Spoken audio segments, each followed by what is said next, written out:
So they made a Beetlejuice sequel. Well, the summer of sequels, reboots, and requels just keeps on going whether we like it or not, because God knows Hollywood would rather knock themselves out trying to squeeze blood from a rock than try anything new. And this time, the lucky recipient, or unlucky depending on how you look at it, is Beetlejuice, a film that always had sequel potential, but after a while felt like it had missed that boat by a few years, give or take a decade or three. That said, I never want to root against Tim Burton. I'm a big fan of early Tim Burton. Some of his stuff hasn't been my cup of tea, but Batman '89, Sleepy Hollow, Corpse Bride, and yes, the original Beetlejuice, this guy has made some pretty great films. Sure, he's fallen off in the last 15 years or so, but Wednesday was a really nice return to form for him. He seemed to have been reinvigorated, got that old Tim Burton magic back. Winona Ryder's had a career resurgence thanks to Stranger Things. Michael Keaton's still up for it. You got Jenna Ortega, who's super hot right now. The time seems right for this, so why not give Beetlejuice another shot? I really should know better by now, but against my better judgment, I was excited for this movie. Yeah, modern Tim Burton doesn't inspire the same confidence that early Tim Burton did, but man, those trailers were pitch perfect.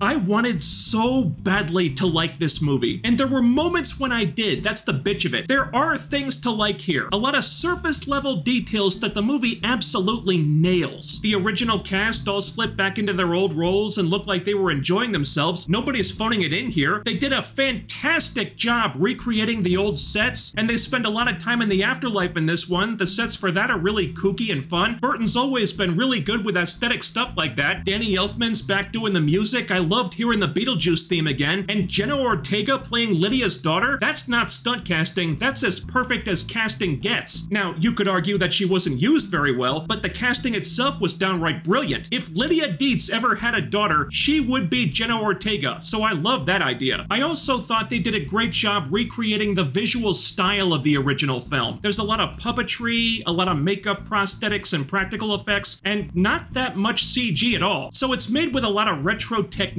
but not in an old-fashioned way. It feels really charming because of this. I'm of the opinion that CG has become completely overused in modern movies, so I got a kick out of that. They recaptured the vibe of the original film about as well as anyone could, I think. Where the movie goes sideways is with everything else. For starters, it's not funny. There are plenty of attempts at humor, but they all fall flat. All of them. I didn't laugh once during this thing. The problem is, most of the jokes are either recycled versions of stuff the original movie did, or they're cranked up to 11 and can't be funny because all the subtlety is gone. For example, Catherine O'Hara, Delia, in the original film was funny. Yeah, she was wacky and eccentric, but it was fun eccentric, and the script kept her reined in just enough that she still felt like a real person. But now, Delia is just a live-action cartoon character. Now she's just wacky all the time, even in scenes that should have something more genuine or emotional at the center of them, like when her husband dies. Unfortunately, there's not that much genuine stuff in the movie, and Delia is dialed up so much that she feels like a caricature of her former self. And that's a problem because the movie thinks she's a lot funnier than she is here. I think she could have been funny if the material had been a little fresher, a little wittier, but it's not. This movie is like going to a reunion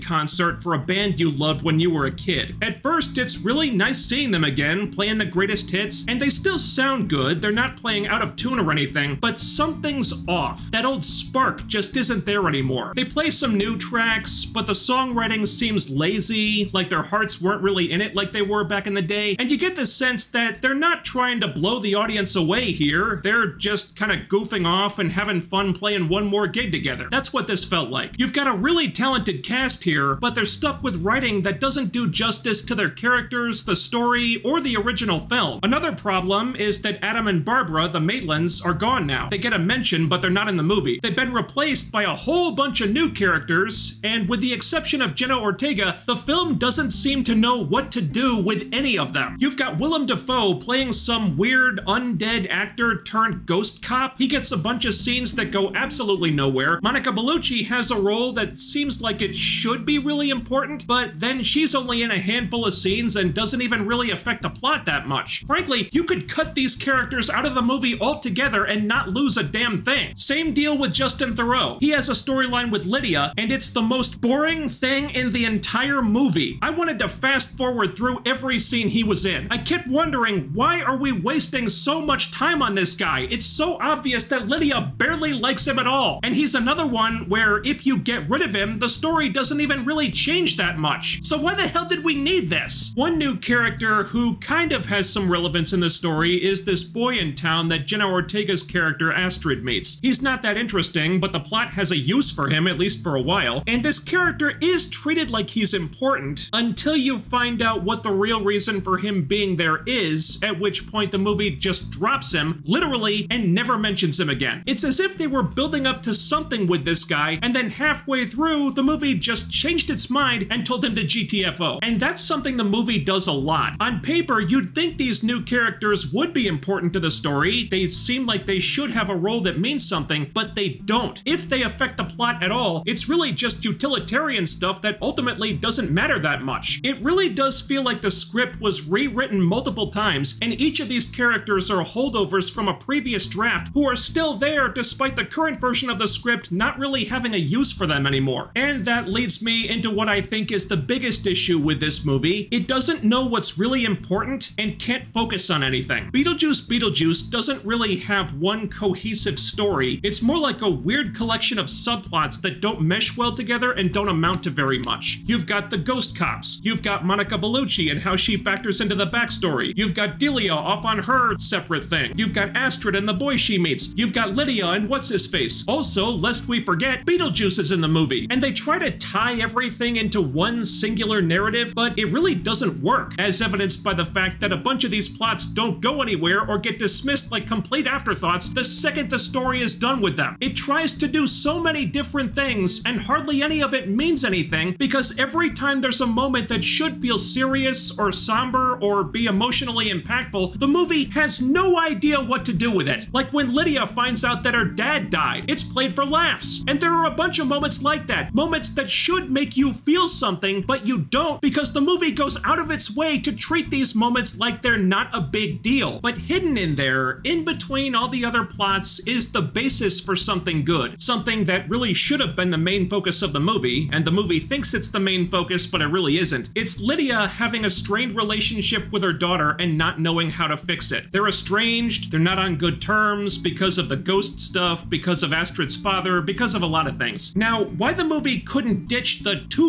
other plots and just focus on this, I don't know, but it should have, because this is when I came the closest to actually caring about what was going on. And it makes sense thematically. In the original film, Lydia was a girl who couldn't relate to her parents, and now she's an adult who can't relate to her daughter. But through a bunch of ghost hijinks, they learn to finally understand each other. That right there, that's your story. That's all this film needed to be about. It didn't need all this other stuff. If they'd just given that plot the care it needed, this could have been a much different movie. But it has the same problems as everything else. It builds up things that should be important, like Astrid not believing that her mom can see ghosts and her own issues about her dad and stuff, but when it's time to get to the big payoff for those things, they play like the movie just stopped caring about them. I should feel something during these moments, but I don't. There's no emotion there, which is really baffling when you consider what actually happens. I won't spoil it for you, but how they couldn't manage to make the viewer get a little misty-eyed or something during a story like this, I have no idea. That, to me, is the biggest reason why this movie ended up the way it did. There's so much stuff in here that the film didn't need, but still included for some reason at the expense of stuff that should have had more attention. And it tries to do so many different things that it neglects the one thing that actually mattered and could have made the film a lot better, because even when that story does get the spotlight, the movie doesn't know what to do with it. And that doesn't apply to just the stories, by the way. Take the afterlife, for example. We see a lot more of it in this one, and this is fun stuff. I love the sets, I love the colors, but when you get right down to it, it's just a bunch of random shit that they did to amuse themselves or just because it looks cool. Very little of it actually means anything or goes anywhere. Remember that scene in the original film where Adam and Barbara found the Lost Souls room where ghosts go when they've been exorcised, and then later on they almost get exorcised themselves, and you're like, oh shit, that's where they're gonna go if this happens. There's nothing like that here. They introduce some new ideas, but then they they don't do anything with them. They're a thing for 1 or 2 scenes, and then the movie's just done with them and moves on. There's no real significance to any of it, it's just visual noise. But then you ask, did they at least get Beetlejuice right? It's his movie after all. Well, no it isn't. Even the original wasn't really about him, he was the antagonist. And it's the same thing here. We do see more of him this time. Michael Keaton is less animated now, but he still fits the role great. I had no issues with him. The thing is though, his story is basically just a reskinned version of what it was in the first movie. There is that stuff about his backstory with Monica Bellucci's character, but 1, it doesn't tie in well, and 2,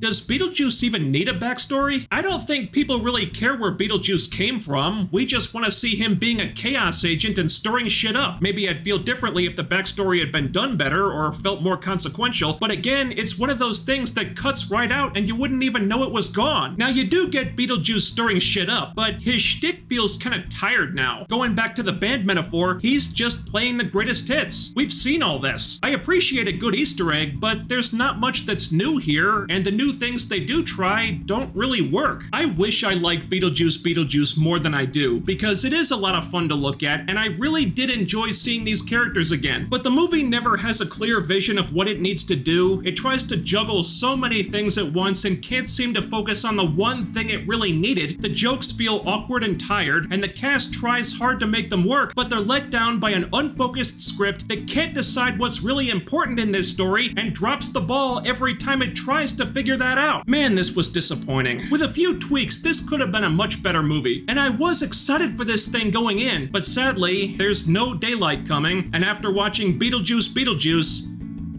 I just want to go home. Thanks so much for watching. While you're here, ding that bell icon and follow my social media so you can always be notified when I upload new stuff. The links are down there. And don't forget to do all the other YouTube things by smashing that like button, leaving a comment, sharing the video, subscribing if you haven't already, and making sure you're still subscribed, because what really deserves to be terrorized by a perverted horn dog trickster ghost and exorcised to the lost souls room is the YouTube algorithm.